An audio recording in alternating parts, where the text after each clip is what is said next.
I started the divorce because I saw that a spouse who was financially struggling wasn't valuable to me. My world was turned upside down when, on a business trip, my husband suddenly told me he wanted a divorce and that he was already married to his lover. To make things worse, he accused me of marrying him just for his money and demanded that I give up any rights to our property. Facing my indifferent husband, who had always looked down on me since we got married, led to his complete downfall. My name is Lisa. I'm 40 years old. I was raised by a single mother after my father died when I was in kindergarten. Despite the financial hardships, we found happiness as a family of 3. Even now, with a decent job and salary, I still live frugally because of my upbringing. I married Larry, a wealthy man I met through a friend. I was drawn to his kindness and the new possibilities he introduced to me. After we got married, our different views on money and gender roles became clear. Larry imagined a traditional home where I would stay at home, but I was committed to my career and staying financially independent. Before we married, Larry suggested I become a housewife, assuming I would accept traditional roles. However, I made it clear I wanted to keep working until we had kids, pointing out the financial advantages. I managed to convince him, but the reality of balancing work and home responsibilities was hard. Even though I worked full-time, I still had to do all the house chores, leaving us little time together. Meanwhile, Larry, sticking to a traditional husband's role, did nothing at home. He just enjoyed his dinner and relaxed when he got home.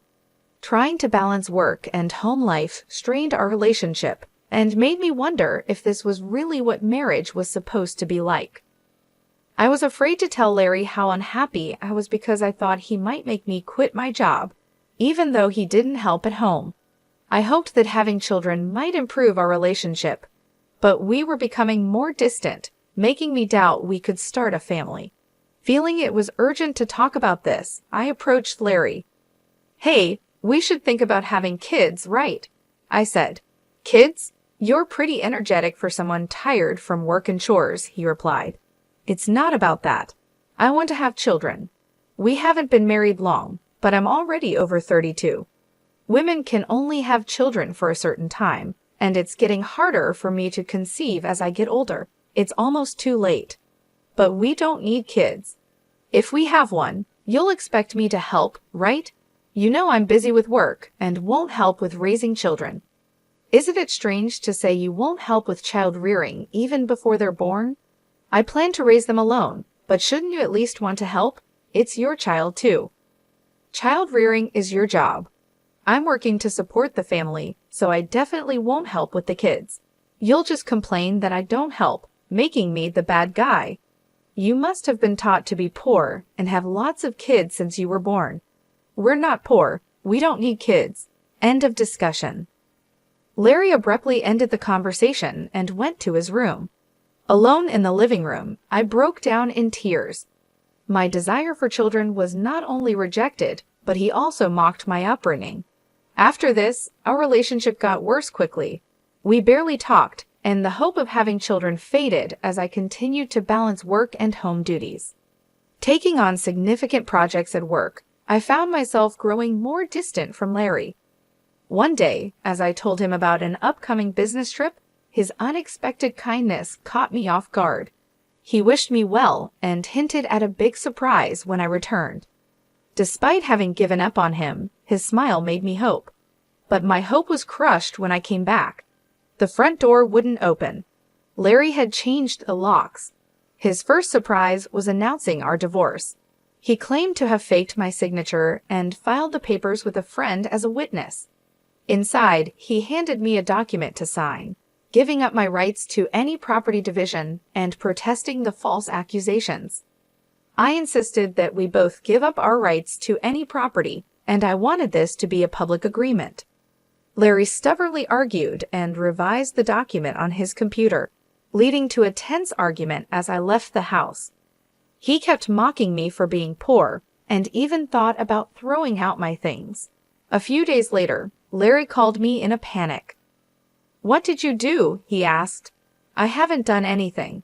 Why are you panicking?" "I have many questions. First, I was told to leave the apartment. Oh, you were still living there.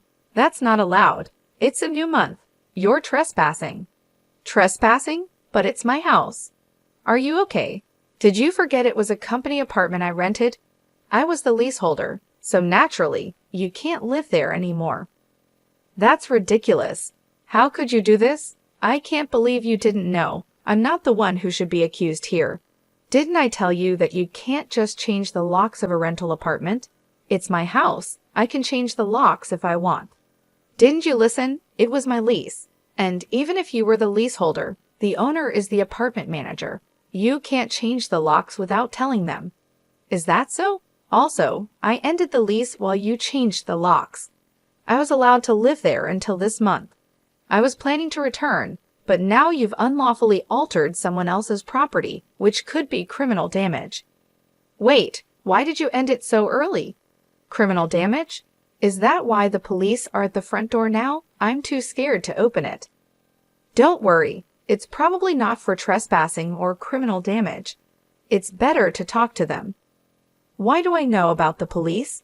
Because I reported you for filing the divorce papers yourself. It looks like you've committed crimes like forgery and fraudulent use of a document. Divorce papers can be filed by one person, but only with mutual agreement and personal signatures. Since you forged my signature and the witness, it's clearly a crime. Larry seemed unaware of his guilt. So the divorce papers you submitted are invalid, and your marriage with Laura can't happen either. How do you know about Laura? Did you think I knew nothing? I hired a private detective agency to investigate your affair with Laura. It was a busy time at work, and coordinating with the agency was tough. Plus, you even held a grand wedding ceremony. While I was supposedly on a business trip, I actually took time off work to do some research and prepare documents because I knew about Larry bringing Laura home. It would have been impossible to gather this evidence while working. After I told Larry everything, he was speechless and seemed quite upset, even over the phone. Then he pleaded with me, "Please don't tell Laura I'm divorced." Why would I? There's no such fact to tell. Really, thank you. Are you misunderstanding something? When did you become divorced? That fake divorce paper is invalid, remember? So legally, you're still my husband, not divorced. What? So since you cheated while still legally my husband, Laura needs to pay compensation. I sent the demand for compensation to her house yesterday by express delivery. She didn't know you were married, right? Then I can't withdraw the claim at this point. I knew Laura believed Larry was single, but I deliberately sent the compensation demand. Laura hasn't contacted me yet, so maybe she hasn't received the letter. It should arrive soon. Should you be on the phone with me when you also have to deal with the police? You're busy. I'll ignore the police. I won't be arrested. I'm going to Laura's house now to get the letter back before she or her family can accept it. He then hung up and probably went straight to Laura's house to wait for the postman at the front door. I knew it would be futile because the letter was sent as registered mail to Laura only. Even if he waited for the postman, he couldn't receive it. A few hours later, a disheartened Larry called me. According to him, there was an incident when the postman arrived. Finally, I'll take that envelope. Who are you? You don't live here, right? I'm practically a resident here since I'm married. I have the right to receive the mail. I see, but I can't give you this envelope. It's registered mail for Laura only. What? Give it to me? Absolutely not. If you're so eager, ask Laura for permission. What's going on here? Oh, Larry, what's all this noise? Laura, this is registered mail for you. This man insisted on taking it. Sorry for the disturbance. What's this? A demand for compensation? Larry, you were married? What's going on here? Sorry, it's just, she's an ex-wife from a long time ago. I was embarrassed to say I'm divorced. I'm sorry for keeping it a secret, but isn't it strange?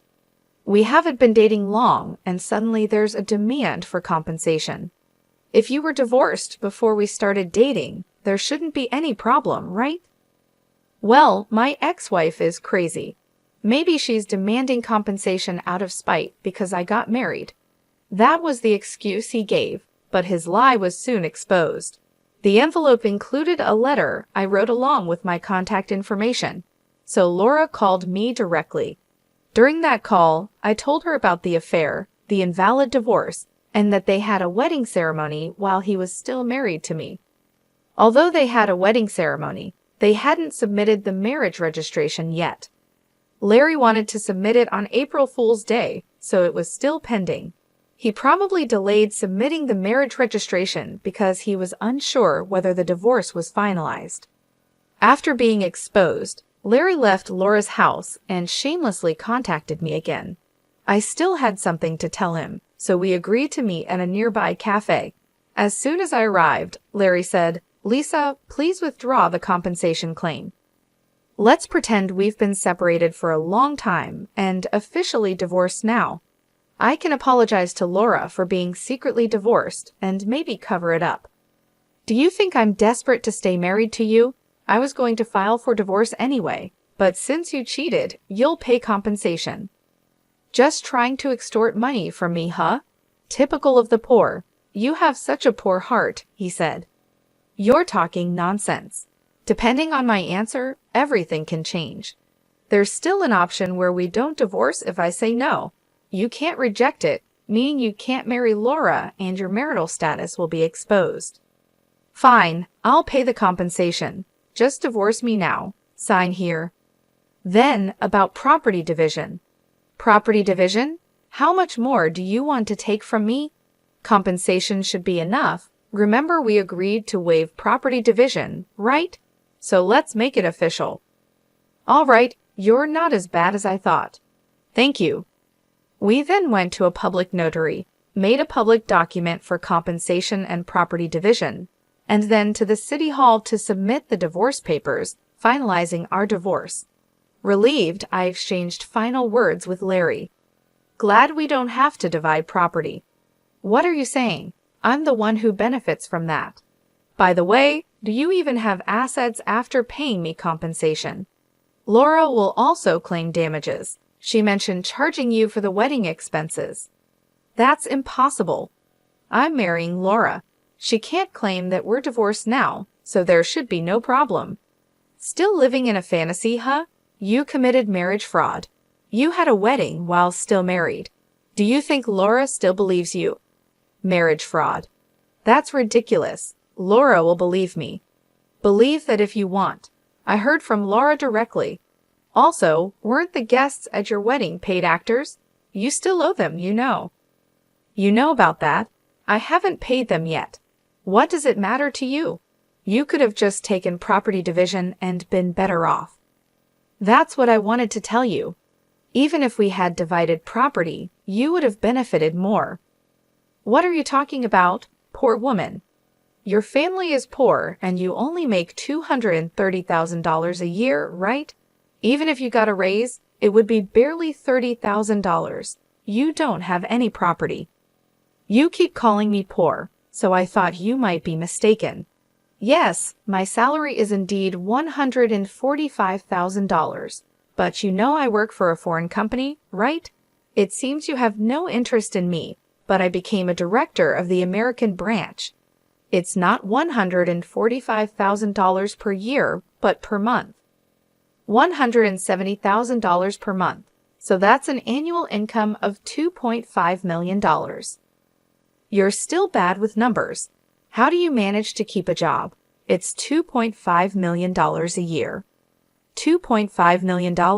That can't be true. Of course, I haven't had the chance to spend such an amount, so I've been saving it for the future. The savings from before our marriage aren't part of the property division, but there's still a considerable amount since our marriage. So I could have received half of that in the property division. You were my wife after all. I'll get the divorce papers corrected. Are you okay? After all the contempt, you think I'd gladly undo the divorce if you have that much money? You don't need to claim compensation, right? It's just a small amount for you. He who laughs at 1 cent will weep for 1 cent. This compensation is for the mental anguish you caused me. I'd like to claim more, honestly. And since we've made it official, make sure to pay it, even in installments. I'll be penniless. Also, don't go back to that apartment. Your belongings should have been moved to your parents' house by now. You thought I had few belongings, but that was because I had already moved most of them. Were you that indifferent to me? I can have so little, so I have to go back to my parents' house. They don't know anything yet, do they? Let me explain. Don't say anything. I already told them everything. It's only fair to explain why we're divorcing. Oh, and your father said never to step over our threshold again, so I have nowhere to go. He collapsed and I left the cafe. Later, I heard he caused trouble at the police station. Despite my advice, he went back to the apartment. He just sat there aimlessly in the empty apartment until the manager called the police, and he was taken away. I'm not sure if it was for obstructing public duties, trespassing, or the falsified divorce papers. Eventually, his parents took responsibility for him. After talking with me and learning about Laura, they decided that apologizing and paying damages to Laura's family came first. They went to Laura's house to apologize, kneeling in front of her family. They settled everything without pressing charges for marriage fraud, even paying for the wedding expenses. I had expected them to sue, so it was disappointing they didn't. I decided to pursue legal action against him for forging the divorce papers. Larry offered a settlement, but I didn't withdraw the lawsuit. I didn't want him to think everything could be solved with money. I wanted him to be convicted and understand the gravity of his actions, even if it cost time and money. I left everything to my lawyer, so it wasn't too burdensome for me. Even though it took time, Larry, exposed for his actions and the marriage fraud, couldn't stay at his company anymore. After being detained by the police and subsequently absent without leave, he was eventually fired. He ended up living at his parents' home, working all day at a relative's construction company. His father took all his earnings, leaving him with no income. I thought his parents wouldn't abandon him, but they were stricter than I expected. They paid my compensation and Laura's compensation, planning to make him work hard until he repaid everything. He lived in a shed-like place with no electricity, receiving only $10 per day for food, deducted from his salary. They planned to kick him out once he'd repaid everything, a harsh fate. After years of hard work, I was offered a position at the head office abroad, so I moved overseas after the divorce was finalized. I worried that Larry might come to me for help or harbor resentment, but moving abroad alleviated those concerns. Initially, I thought work would be my sole companion for a while, but life took an unexpected turn. I soon found myself in a new relationship. I am now dating a foreign executive at our head office. Things have progressed quickly and I'm pregnant with plans to marry soon. I shared everything about my past and my ex-husband with him, and he's been incredibly understanding and supportive.